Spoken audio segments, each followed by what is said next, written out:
My fellow Singaporeans, I've said before that the world is changing in ways that will disadvantage small open economies like Singapore. Some had previously questioned this assessment, but the recent Liberation Day announcement by the US leaves no room for doubt. It marks a seismic change in the global order. The era of rules-based globalization and free trade is over. We are entering a new phase, one that is more arbitrary, protectionist, and dangerous. For decades, the US was the bedrock for the free market economies of the world. It championed free trade and led efforts to build a multilateral trading system, anchored by clear rules and norms, where countries could achieve win-win benefits through trade. This WTO system brought unprecedented stability and prosperity to the world, and to the US itself. To be clear, the system is not perfect. Singapore and many others have long called for reform, to update the rules and to make the system better. But what the US is doing now is not reform.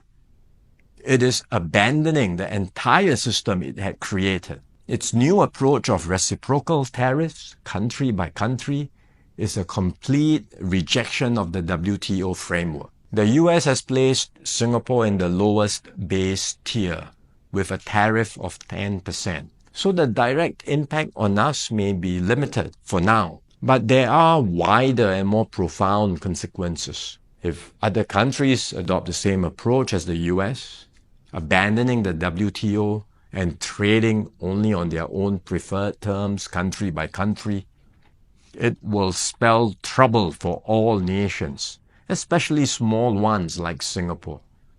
We risk being squeezed out, marginalized, and left behind.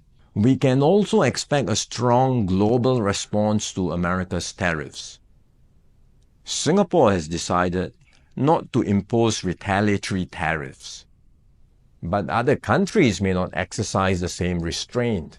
The likelihood of a full-blown global trade war is growing.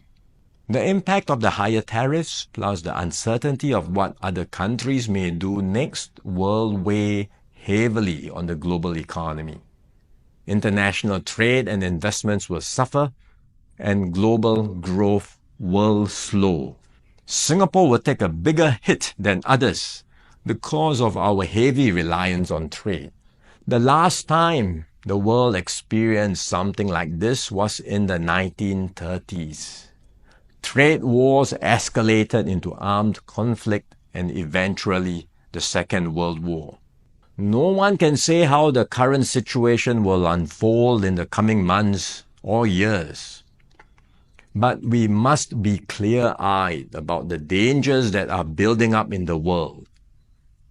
Global institutions are getting weaker. International norms are eroding. More and more countries will act based on narrow self-interest and use force or pressure to get their way. This is the harsh reality of our world today. We will stay vigilant. We will build up our capabilities. We will strengthen our network of partnerships with like-minded countries. We are more ready than many other countries with our reserves, our cohesion, and our resolve. But we must brace ourselves for more shocks to come. The global calm and stability we once knew will not return anytime soon. We cannot expect that the rules which protected small states will still hold. I'm sharing this with you so that we can all be mentally prepared, so that we will not be caught off guard. Let us not be lulled into complacency. The risks are real and the stakes are high. The road ahead will be harder. But if we stay resolute and united, Singapore will continue to hold its own in this troubled world.